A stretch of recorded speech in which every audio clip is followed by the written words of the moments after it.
उत्तर प्रदेश की सियासी सत्ता में ग्लोबल समिट को लेकर चर्चाएं बहुत जोरों पर है। राम मंदिर का काफ़ी निर्माण भी तेज गति से हो रहा है और ऐसे में सीएम योगी आदित्यनाथ की तारीफ भी उतनी तेजी से हो रही है कि योगी आदित्यनाथ ने तो उत्तर प्रदेश की छवि को बदल कर रख दिया। लेकिन जब बात पक्ष की आती है तो कोई ना कोई विपक्ष भी सामने आता है और इस समय विपक्ष की पार्टी के तौर पर उत्तर प्रदेश में समाजवादी पार्टी सबसे आगे है। और समाजवादी पार्टी के अगर सिपाही परिवार में से देखा जाए तो एकमात्र सांसद डिंपल यादव है। डिंपल यादव लगातार योगी सरकार को चैलेंज दे रही है। डिंपल यादव ने वो उम्मीद जगाई जो कि यहाँ पर सबके लिए काफ़ी ज़्यादा कारगर साबित हो रही है। मैनपुरी उपचुनाव जीतकर मुलायम सिंह यादव के कद काठी का नेता वो अपने आप को साबित करती नजर आ रही हैं। सांसदों के तौर पर उन्होंने आवाज़ उठाई थी संसद में, उसको भी यहाँ पर आपके सामने रखना चाहेंगे। और जो सियासी संदेश योगी आदित्यनाथ को दिया गया था वो भी आपको बताना चाहेंगे। योगी आदित्यनाथ जो वैसे तो अगर देखा जाए महिलाओं के समर्थन में रहते हैं, लेकिन महिलाओं से दूरी बनाए रहते हैं और साथ ही साथ जब महिलाओं के मुद्दे की आती है तो वो तुरंत ही एक्शन लेते नजर आते हैं। लेकिन डिंपल यादव की अगर बात करें तो ना चाहते हुए भी अभी विधानसभा चुनाव के जो चुनाव थे उस दौरान भी और लोकसभा का जो उपचुनाव था मैनपुरी पर उस पर भी और साथ ही साथ राज्यसभा के अंदर भी उन्होंने ये कहा कि महिला सुरक्षित नहीं है। उन्होंने ये कहा कि जिस तरीके से उत्तर प्रदेश में विकास हो रहा है उस पर जांच होनी चाहिए।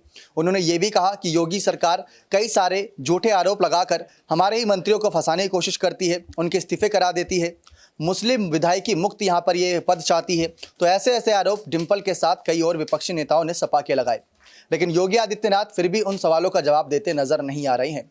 डिंपल यादव की अगर बात करें तो डिंपल यादव खुलकर यहाँ पर बीजेपी के खिलाफ बोलती हैं, लेकिन सोच समझकर, क्योंकि समाजवादी पार्टी को रिप्रेजेंट करती हैं संसद के अंदर, तो बहुत कुछ निर्भर करता है उनके ऊपर। अब मुलायम सिंह यादव की सीट को उन्होंने जीता था, या यूं कहें कि मुलायम सिंह यादव के नाम पर उनको श्रद्धांजलि मिली, तो ये एक चर्चाओं का विषय था।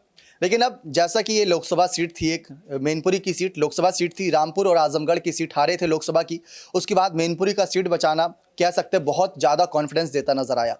तो इसी वजह से डिंपल यादव अखिलेश यादव के लिए एक बड़ी भूमिका अदा कर रही हैं, क्योंकि इनकी छवि भी अलग बन चुकी है। जैसे मायावती को बहन जी कहा जाता है और यहाँ पर अगर देखा जाए बड़े बड़े नेता हैं जिनको अलग अलग भूमिकाएं दी हैं, जो परिवार के सदस्यों की तरह यहाँ पर जाने जाते हैं।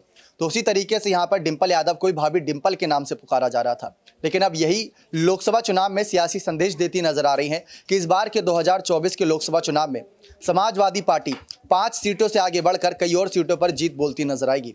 और उसमें सबसे बड़ी भूमिका कहीं ना कहीं डिंपल और अखिलेश की रहने वाली है, क्योंकि डिंपल यादव ने जिस तरीके से महिलाओं को आगे आने के लिए मजबूर किया अपनी जीत के बाद, ये एक प्रचंड जीत थी।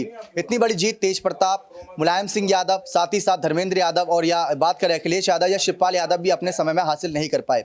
लेकिन जिस तरीके से यहाँ पर डिंपल यादव ने ये जीत हासिल करी, ये सबसे बेहद दिलचस्प था। लेकिन सांसदों की गिनतियों में डिंपल यादव का नाम है, लेकिन विधानसभा के चुनाव अभी काफ़ी लंबे समय बाद हैं। लेकिन योगी को चैलेंज सियासी संदेश के द्वारा दे दिया गया है कि अगर अपनी कुर्सी बचानी है या लोकसभा चुनाव में हमको हार के यहाँ पर मुहाने पर नहीं देखना चाहते या अपनी पार्टी को हार के मुहाने पर नहीं देखना चाहते, तो संभल जाइए और संभलने के साथ साथ अब काम वो करिए जो जनता को पसंद आए। लेकिन योगी आदित्यनाथ की एक तरफ तारीफ हो रही है और दूसरी तरफ डिंपल यादव के सियासी संदेश क्या बीजेपी को फंसा पाएंगे या ये सिर्फ हवाबाजी बनकर रह जाएंगे, ये देखना बेहद दिलचस्प रहेगा।